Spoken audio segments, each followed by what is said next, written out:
اداکارہ حمیرہ اصغر کی باڈی سامنے آنے کے بعد ڈاکٹروں اور پولیس کی جانب سے بار بار ڈی کمپوز کا لفظ استعمال کیا جا رہا ہے، اور اس کے بعد بہت سے لوگوں کے ذہنوں میں یہ سوال آتا ہے کہ آخر یہ ڈی کمپوز باڈی کیا ہوتی ہے، یہ ڈی کمپوز باڈی کیا ہوتی ہے اور یہ ڈی کمپوزیشن کا عمل کتنے عرصے میں مکمل ہوتا ہے۔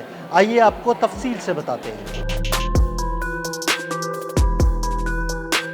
موت کے بعد انسانی جسم ایک قدرتی حیاتیاتی عمل سے گزرتا ہے جسے گلنا، سڑنا یا ڈیکمپوزیشن کہا جاتا ہے۔ طبی ماہرین کے مطابق یہ عمل مختلف مراحل پر مشتمل ہوتا ہے اور اس پر درجہ حرارت، نمی، ماحول اور لاش کو دفن یا کھلا چھوڑنے جیسے عوامل اثر انداز ہوتے ہیں۔ انسانی جسم کے ڈیکمپوز ہونے کے عمومی طور پر 4 مراحل ہوتے ہیں۔ فورینزک اینتھروپولوجی ماہرین کا کہنا ہے کہ انسانی جسم کی سڑن موت کے صرف 4 منٹ بعد بھی شروع ہو سکتی ہے، جو گزرتے وقت کے ساتھ ساتھ تیز ہوتی جاتی ہے۔ انسانی جسم کی ڈیکمپوزیشن کا پہلا مرحلہ آٹولائسس کہلاتا ہے۔ یہ عمل موت کے فوراً بعد شروع ہو جاتا ہے۔ خون کی گردش اور آکسیجن کی عدم موجودگی میں جسم کے خلیے تیزابی ماحول پیدا کرتے ہیں، جس سے خلیوں کی جھلیاں پھٹ جاتی ہیں اور انزائمز خارج ہو کر جسم کو اندرونی طور پر توڑنا شروع کرتے ہیں۔ اس کی نمایاں علامات میں جسم کے پٹھے سخت ہو جاتے ہیں، جلد پر چھالے بنتے ہیں جو چمکدار ظاہری شکل دیتے ہیں، اور جلد کی بیرونی تہہ الگ ہونا شروع ہو جاتی ہے۔